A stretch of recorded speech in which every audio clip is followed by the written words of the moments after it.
Bonjour à tous. Eh bien, aujourd'hui, je vais vous montrer comment supprimer un disque dur de notre baie de serveur.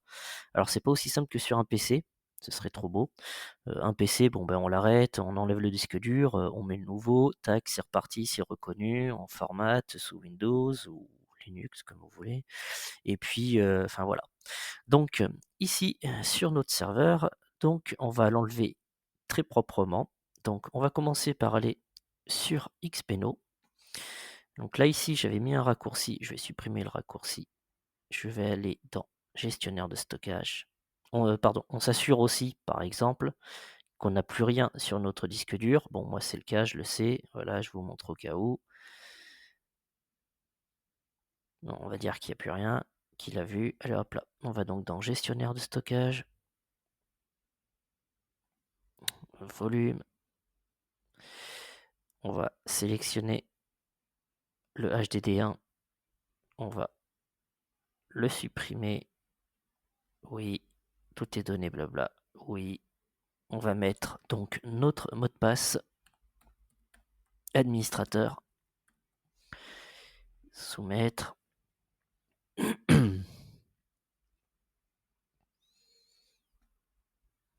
La suppression est en cours.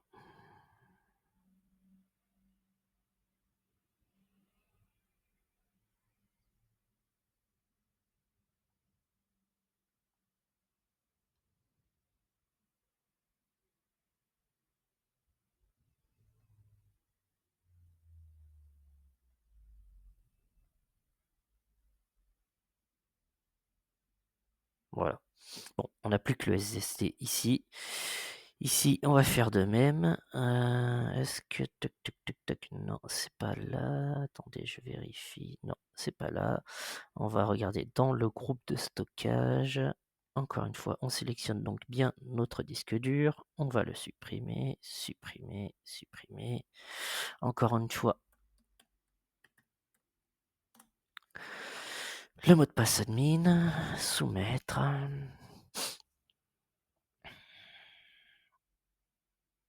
Voilà.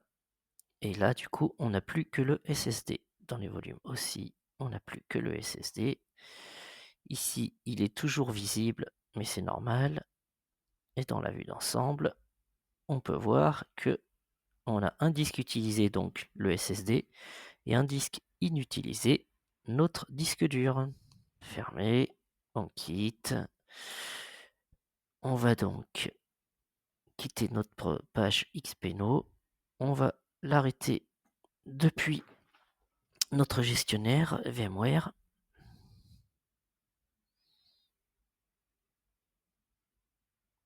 Nous mettre un petit peu de temps.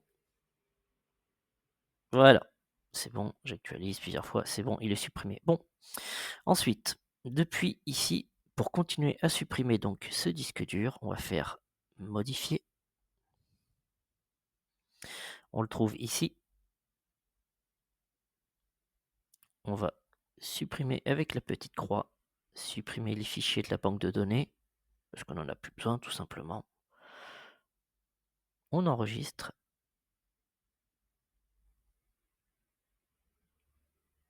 On a l'enregistrement en cours. Vous voyez, voilà, c'est terminé. Donc, il a été déclaré donc supprimé. Alors après, c'est vous qui voyez, vous pouvez encore une fois modifier et supprimer l'adaptateur SATA 1, mais si vu que par la suite on va en mettre un autre, c'est pas la peine de le supprimer le contrôleur SATA 1. Donc on fait annuler, voilà. Donc ensuite, on clique, on vient dans Haute, on clique sur Action, entrer en mode maintenance, oui. Voilà. On va dans Stockage, on sélectionne notre disque dur HDD1, Action,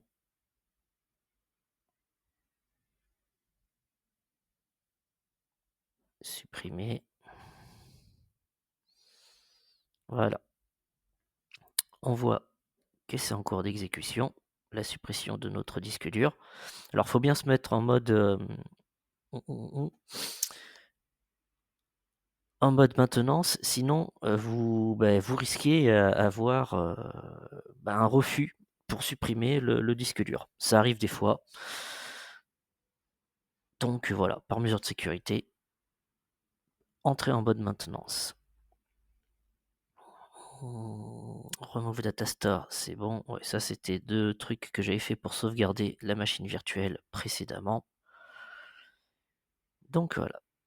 Alors, notre disque dur étant supprimé cette fois-ci, hein, on le voit bien, il n'y a plus rien du tout. Dans les périphériques, il est, de mémoire ici. Là, c'en a un autre que je vais d'ailleurs, également supprimer en même temps, quand on va repasser sous, Intelligent Provisioning. Donc voilà, donc notre machine virtuelle, elle est bien arrêtée, notre hôte, il est en mode maintenance. Eh ben, écoutez, ce qu'on va faire, c'est que, on va tout simplement, le redémarrer.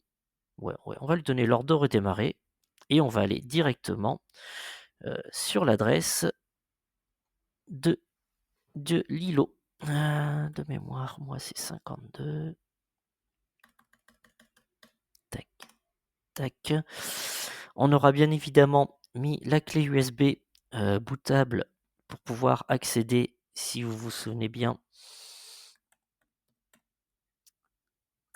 à Intelligent Provisioning.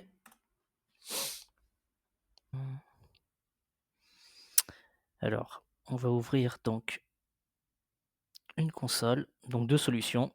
Soit on fait clic, soit on clique sur, Remote Console ici. On l'ouvre ici HTML5, d'accord, ou sinon, directement depuis la page d'accueil, on l'a ici, tchic, HTML5. Voilà. Donc, vous pouvez voir que le statut ILO, il est toujours en mode dégradé, hein. Tac.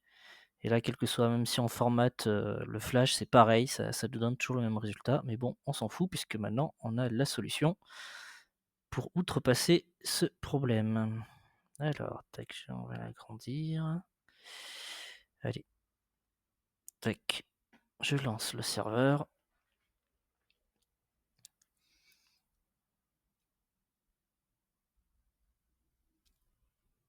Donc, il démarre. Voilà, donc on a le choix. Donc, on clique bien sur l'écran ici. On va prendre F9 sur votre clavier.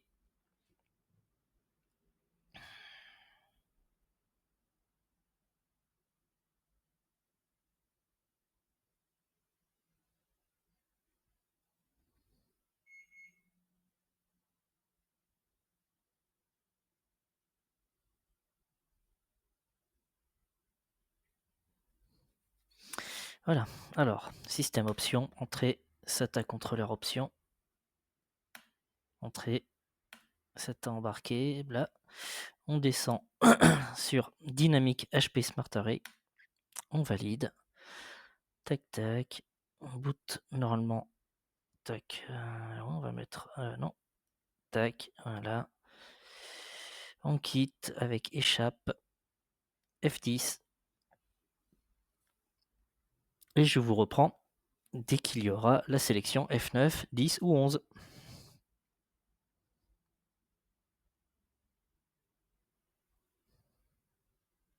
Donc on choisit F11 ici.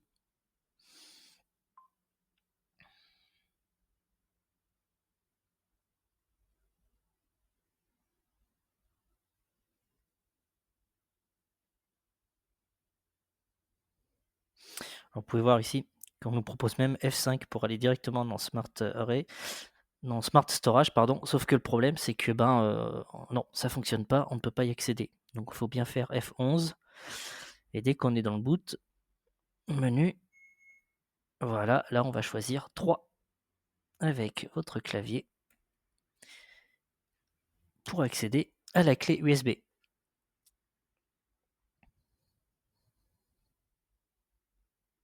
Voilà, donc on choisit Smart Storage, on valide.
Voilà, donc on arrive là. Alors, on va aller sur Dynamic Smart Array, configure. Voilà. Donc, dans Logic Device, on trouve bien nos 2 disques durs.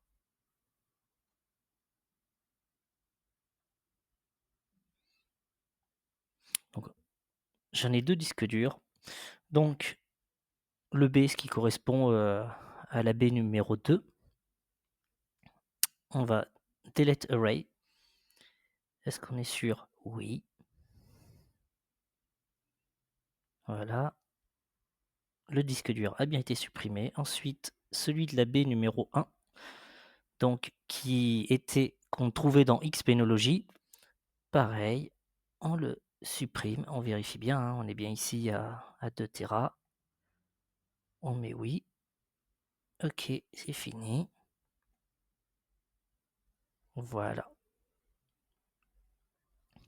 Maintenant, eh bien écoutez, on peut quitter. Est-ce qu'on est sûr? Oui. On clique ici pour rebooter.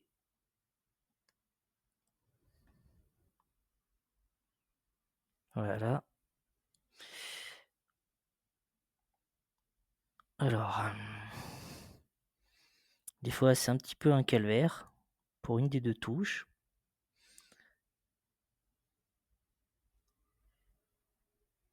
Et si jamais ça répondait pas à ce niveau-là, pas d'inquiétude.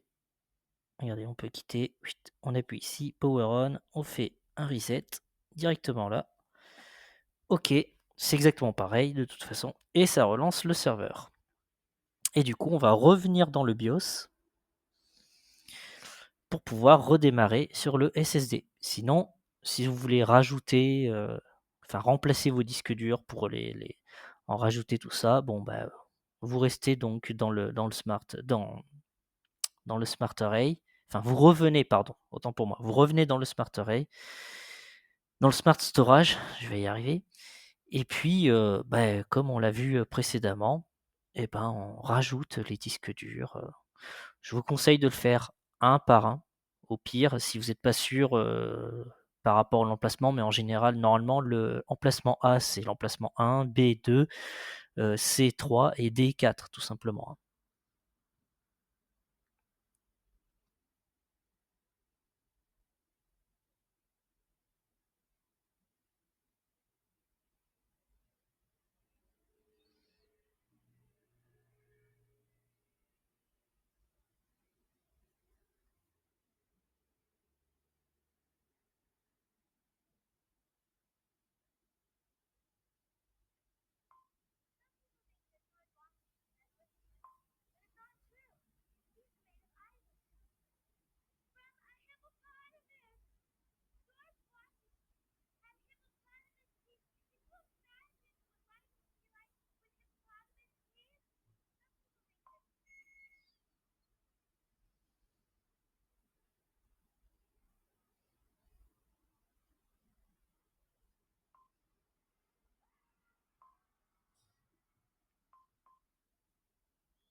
Donc, nous voici dans le BIOS, revenu dans le BIOS. Alors, système options, SATA controller option. On prend Legacy support, on valide, échappe, échappe, encore échappe, F10. Et ensuite, on va refaire F9 pour revenir dans le BIOS pour choisir sur quel contrôleur démarrer. F9.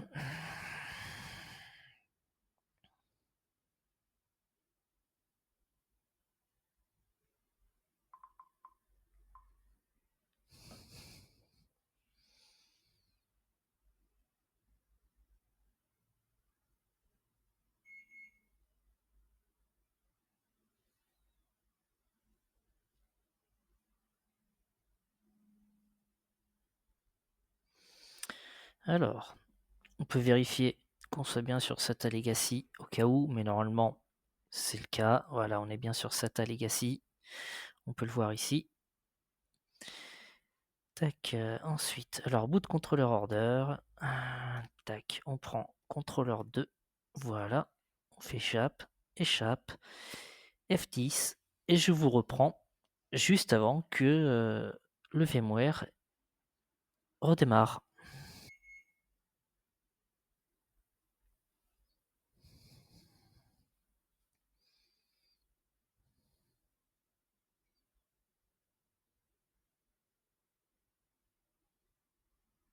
Donc voilà, l'hyperviseur va démarrer et quand il aura fini de démarrer, on se retrouvera directement enfin, je vais ouvrir une page directement sur la page de l'hyperviseur pour vérifier que tout fonctionne correctement.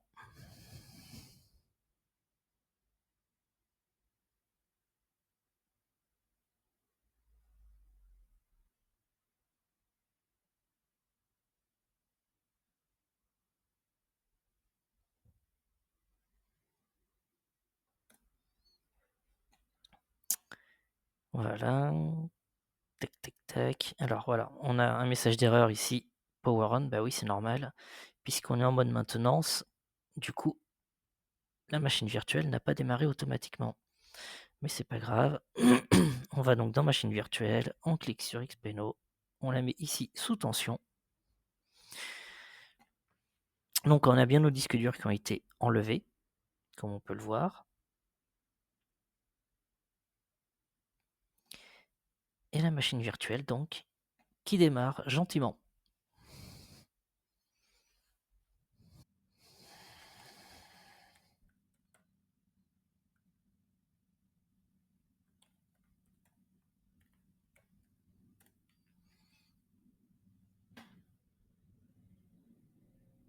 Et voilà. Donc notre Xpenology a bien démarré.